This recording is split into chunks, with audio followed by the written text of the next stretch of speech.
I'll reiterate our welcome again to the Business Network Conference. This year we're doing something just a little bit different. Today, for lunch, we're going to remember our fallen comrades, the exonerees who, between last year's conference and this year, passed away. So we're going to do like an in memoriam. Just to orient everybody really quickly, the format I'll use is we'll have a slide of the exoneree. I'll recount some information.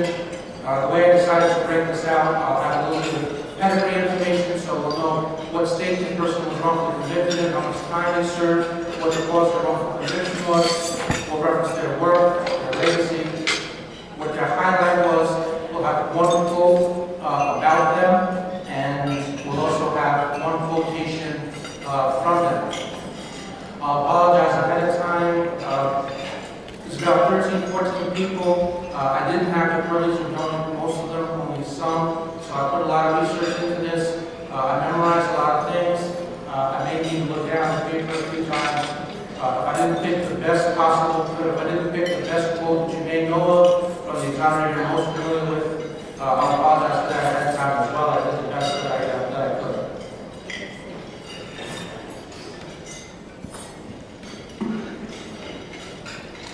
Joseph Abbott, wrongfully convicted in North Carolina of child sexual abuse. He served 14 years. The cause of his wrongful conviction was misidentification. He frequently spoke about his wrongful conviction. That was his work. His legacy was he was a co-director of a wrongful conviction clinic, as well as an associate director of a clinic on the Center of Criminal Justice and Professional Responsibility. Highlight is he spearheaded an investigation into about 2,000 cases in which DNA testing could potentially help other wrongfully convicted people. Said of him, no matter what challenges he faced, he always put the concern of others to stand first. Quotation from him. Now this tells you about how he put everybody ahead of himself. In the court hearing of his exoneration, he says, I pray for the 2 young victims every day. I hope they catch the one who did this, because these 2 young girls are still the victims of this awful crime. Philip Bivens served 30 years in Mississippi for murder and rape he did not commit. His wrongful conviction was caused by a false confession, as well as governmental misconduct. On release, he was an avid gardener and he liked to fish. In terms of his legacy, his case was rare that involved a triple exoneration. The highlight is that he mentored neighborhood children. Said of him was that we hope that his case will have an impact on how we look at confessions and guilty pleas. Quotation from him. The people I've associated with and that I've met and talked with have truly shown me love. I keep praying about these things because it's been one blessing after another, and it just feels so good. Bernard Moran, wrongfully convicted in a child sexual abuse case in Massachusetts, who spent 23 years in prison.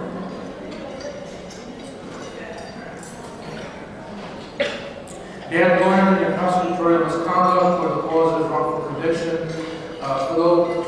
His case, he was the first convicted when there was the big hysteria of child sex abuse and the crossover between that and homosexuality. Clearly, homophobia was the context in which this case happened. And in retrospect, everybody seems to agree that that was a major cause of wrongful conviction as well. He was a landscaper. He purchased an investment property, which he managed. That was his work. His legacy is that he lived with his attorney and his family following his exoneration. And 2 of the attorney's daughters who were in college, they wrote 2 college essays about their experience of his living with them. Said of him, he was offered offered a plea bargain of 5 years, and he was asked if he could go back and do it again and still do that. Of course, keeping in mind the context that he had served 23 years in prison. So his decision not to take the plea bargain ultimately, caused the difference between the two. So he was asked if he would still do it all over again, to which he replied yes, and he was asked why. And he said, because I'm innocent. That to me was, for my money, this was the person who said it, something, for my money, that's a hero. Quotation from him: it sometimes can get very lonely. It can get heartbeat lonely. Reuben Hurricane Carter spent 21 years in New Jersey, wrongfully convicted of 3 murders. In terms of his work, he was a motivational speaker. He spoke out on behalf of people who are wrongfully convicted. There was his book, The 16th Round. There was a follow-up book called The Eye of the Hurricane, which featured a foreword by Nelson Mandela. He played himself in the movie Minolta and Carla. Of course, there is the movie The Hurricane. He also had two honorary doctorate degrees, one from York and Griffith University. From 1993 to 2005, he served as the executive director of AIDWIT, the Association of Defense of the Wrongfully Convicted in Canada, and he received an abolition award from Death Penalty Focus.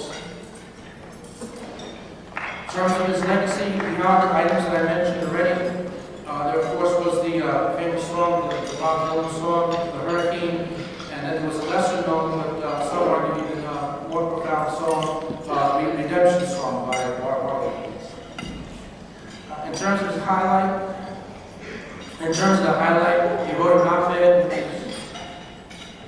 published in the Daily News. Hurricane's dying wish was that David McCallum was here tonight to briefly stand real quick. Was that Brooklyn District Attorney Ken Thompson would review his case and exonerate him. David's case was dead in the water. There were no more appeals. There was nowhere to go with the case. Investigative-wise, Hurricane Carter's op-ed clearly was a factor in causing the DA to review the case. That I would consider that to be the highlight. The other highlight was that he objected to the appointment of Susan McLean as judge in Canada based upon her prior involvement as a prosecutor and the Guy Paul Morin wrongful conviction, which cost the man 18 years. Senator Reuben Carter changed the world one interview at a time, one photograph at a time, one wrongful conviction at a time. Quotation from him was, "I wasn't guilty, so I refused to act like a guilty person." Jerry Conlon spent 15 years in prison, wrongfully convicted in Ireland. Of course, his father, Giuseppe, also was wrongfully convicted, but passed away in prison, so he's exonerated posthumously. In terms of his work, he lobbied, he wrote letters, he connected people who allegedly were wrongfully convicted with legal services. He also worked doing some family support. There's further in terms of work, there was of course the book, Proved Innocent, Jerry Conlon and the Guild for. There was the movie, which I consider the best so far in the wrongful conviction genre, which was In the Name of the Father. And of course there was their annual Jerry Conlon Memorial Lecture, which is something that has started since he passed away. Justice Watch Ireland, which highlights wrongful conviction policy issues seeking change, advocating on behalf of individual wrongfully convicted people with the idea that attention to the case would lead to necessary legal services. They support innocent persons as well as they work with their friends and family. Highlight was Mr. Conlon received a televised apology from then Prime Minister Tony Blair, himself and the rest of the Guild before, and required a settlement. Jerry Conlon realized that the battle isn't over once you get out. It's at that point that the battle has just begun. In terms of a quotation from him, Jerry said that not only did we have to beat the criminal justice system but we also had to survive in prison. Our reality was that nightmare. Chris Conover spent 18 years in prison in Massachusetts. DNA proved Mr. Conover innocent in a factual sense. He was never formally exonerated. He wound up taking a guilty plea in exchange because he was worried about being reconvicted. But all of us here in the room know what the negative DNA test result means. Legal conclusions to the contrary. He had a pet care business in North Carolina with his wife. I would say his legacy and his highlight had to be his working with Kirk Bloodsworth and all of their work in linking wrongful convictions to capital punishment, in the sense that capital punishment obviously risks the execution of an innocent person. In terms of Senator, unbelievable perspective on life for someone who had so much of his life stolen from him. In terms of a quote from he himself, "This is the best feeling I've ever had. Standing here, holding my mother back in Towson."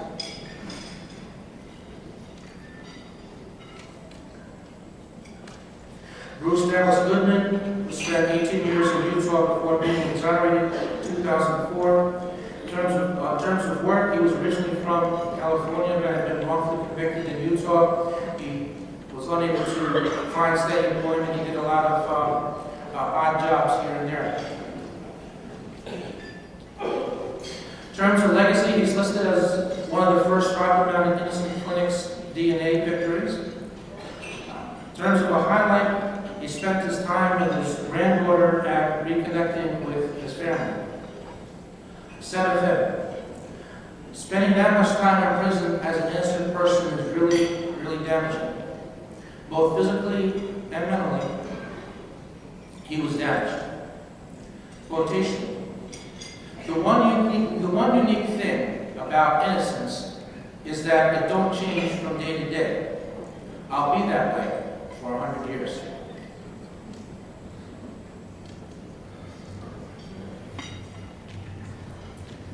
John Graham spent 18 years wrongfully convicted in Vermont of murdering his wife.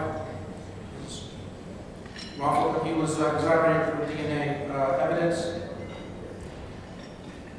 In terms of legacy, he was Vermont's first life sentence without parole. He was also their first to be released based on DNA testing. In terms of a highlight, I guess you could say that was part of a legacy as well, that when John was wrongfully incarcerated, he not only worked on his own case, but he was also working on the cases of the other prisoners. He continued to do that work even after being released.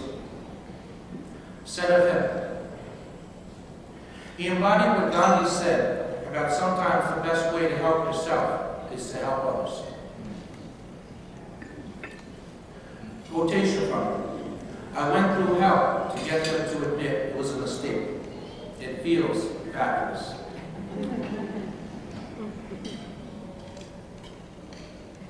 Daniel Gristwood, who spent 9 years in prison, wrongfully convicted of murder in New York. His wrongful conviction was caused by a coerced false confession, as well as official misconduct. In terms of work, he had a small engine repair business, and he also salvaged metal. In terms of legacy, his case continues to be a reason why police interrogation tactics are studied in light of coerced false confessions. His highlight was being able to reconnect with his 5 children after being released. Said of him, he had a very big heart. He would give his shirt off his back to someone who needed it, who truly needed it. He was just that type of guy. He never changed. Quotation: It's easy for them in this context, being the jurors who have convicted him. It's easy for them to sit there and say, why would somebody do that? Well, they use special police tactics to get you to confess. James Hennessy, convicted of arson. He spent 5 years in a Massachusetts prison.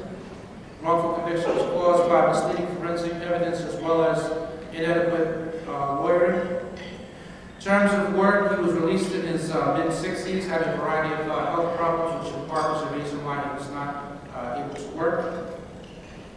In terms of his legacy, his case was profiled in the American Bar Association Criminal Justice Magazine in the winter of 2012 with the article entitled Ineffective Representation of Counsel and Expert Testimony. Highlight, upon release, he spent time with his sisters, his daughters, his grandkids, and his beloved animals. Said of him, between my husband and sisters, we tried to figure out what direction to go, meaning like a family position on his guilt or innocence. What do we do to right this wrong? Quotation, you don't know what it's like to lose your freedom.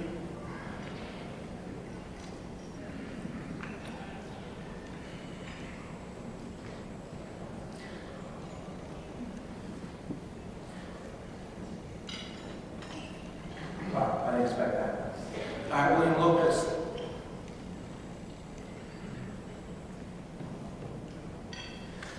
Wrongfully convicted in Brooklyn, spent 23 and a half years for a shotgun murder. Exonerated with Yvonne Shirley's and the lawyer. Wait a second here, I wasn't on that again. But attorney Yvonne Shirley's and this other lawyer's name is escaping me. And they collaborated with my foundation, and we exonerated him. His wrongful conviction was caused by misidentification, bad lawyering, informant testimony, as well as prosecutorial misconduct. His work, he would speak, he would do media interviews, he would lobby, he would go to press conferences.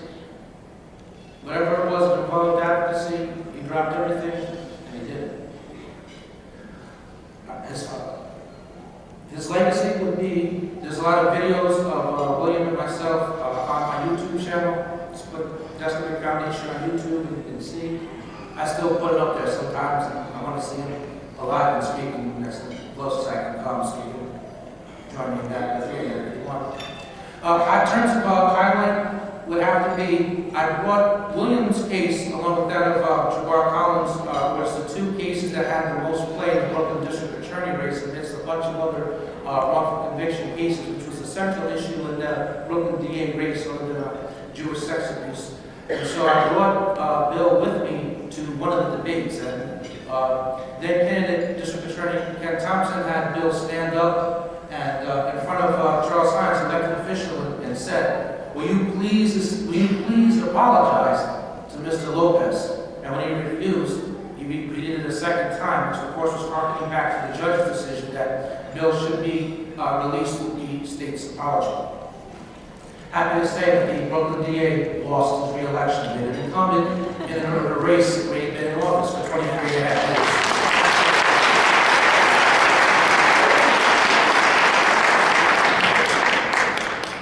Said of him, William Lopez understood that his wrongful conviction was not rare. All I had to say to him was, Bill, come on, I want to interview you. Bill, I'm doing a speaking engagement, but I need you there for support. Bill, they want you to headline. Bill, we got a press conference. Bill, I need you to lobby on this bill. He so selflessly gave of his time, which in the end proved to be so little. Quotation. It's been a long time. It's been a long time. Lindsay Jack Peters spent 14 years in prison in New York State, wrongfully convicted of murder. Incentivized witnessing was the cause of her wrongful conviction. In terms of her work, speaking engagements, and doing media interviews. In terms of her legacy, she was one of the few women exonerees who was exonerated through the assistance of DNA testing. Highlight. She bought a pair of houses with a compensation, and work had begun, though not had been completed at the time of her demise, to try to actually physically connect the two houses and make a really big house. Said of her, Lynn stands as a tragic reminder that there are innocent people behind bars whose lives are wasted away, while the true perpetrators remain at large. Quotation. I never lost hope in the fact that God can make the right things happen. Darby Tillis spent 9 years in Illinois, was in fact the first death row exoneree from Illinois, along with his co-defendant Perry Cobb. The only person ever tried 5 times, yes, you heard me right, 5 times for the double murder. In terms of his work, he was a musician, he was a motivational speaker, he fed homeless people, he walked, preached, and tried to guide those who were drug addicts and gang members. Some other things in terms of his work, he was a songwriter, musician, he played the harmonica, he sang. He had a CD called From Death to Life, which he had a number of songs, including From Death to Life, It Was Amazing Grace, Preaching to Death Row, and also the Death Row Shuffle. His words, not mine. In terms of legacy, Darby he was really strong against the death penalty and also as against prison in general.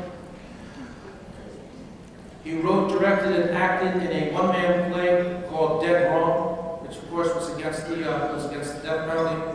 Highlight: there was a